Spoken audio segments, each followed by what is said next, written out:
Brothers and sisters, yesterday I had a great joy of visiting a church here in Rome, San Andrea della Frate. And it was a joy for me because shortly after my own comeback into the faith, I watched an episode on EWTN about interesting, figures in history and stuff. And it was about the life of Alphonse Ratisbonne, who was a Jew who came from a very wealthy Jewish family. A very well-educated man. His brother had become a Catholic, and he himself, because of that, was particularly anti-Christian, and he was accustomed to anti-Christian sentiments growing up. And he because of his brother's conversion, he became particularly maybe more turned away from anything Christian. And he had gone engaged, but he was also sick. He became sick, so he was taking some time out, and he thought that he would take a bit of a rest and take a journey through several different countries. I don't know how that was going to be a rest, but anyway, he passed through Rome, and he had been acquainted with some people in Rome who were, one of them was Catholics, and challenged him to wear a miraculous medal, and also to pray the prayer, the Memorare, the great prayer attributed to Saint Bernard of Clairvaux. And he put on the medal kind of in terms of a sort of superstition, and he kind of mockingly said the prayer.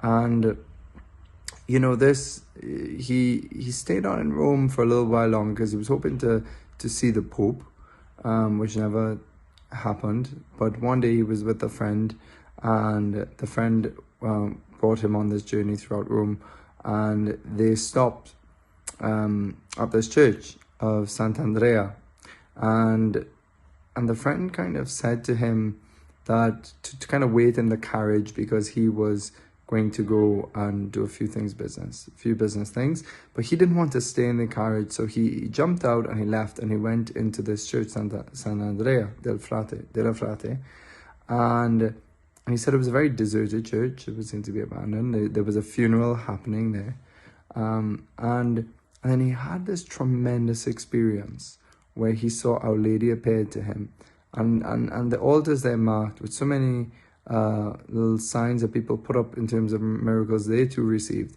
But he saw the sight of Our Lady, and then he realized that it was the same Our Lady that was on this medal, and he had this massive conversion. And later on he'd become a Jesuit priest, and then he'd leave the Jesuit order, and he would be invited by his brother, who had founded a religious order in the Holy Land, to help bring the faith to the Jewish peoples, the Christian faith to the Jewish peoples. And so they acquired a property there in the Holy Land, which is now Ecce Homo, behold the man, because it was the place where Jesus was tried by Pilate, the Praetorium. And so their religious community is still there today.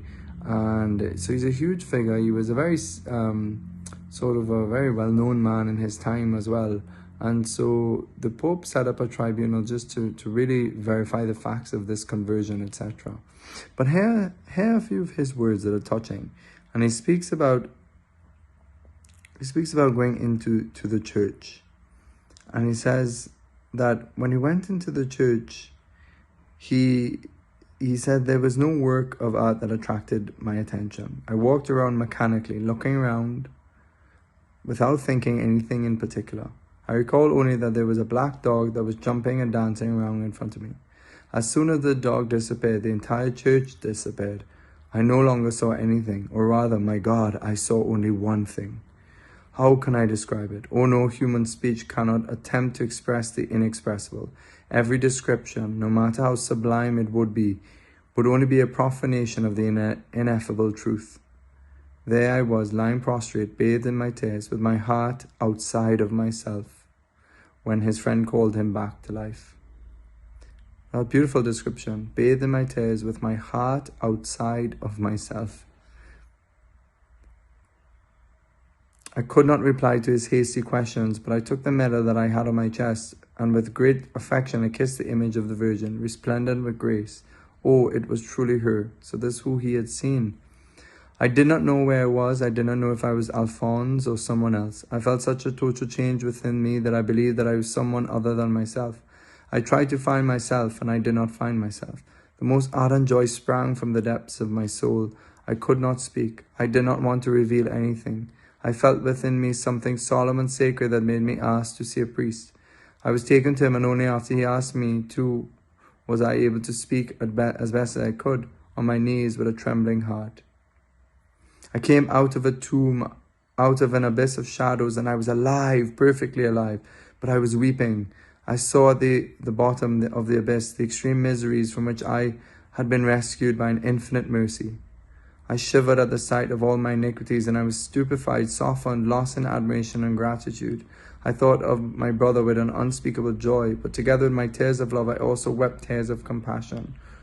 And so these were his words, really beautiful. May the Lord bless you.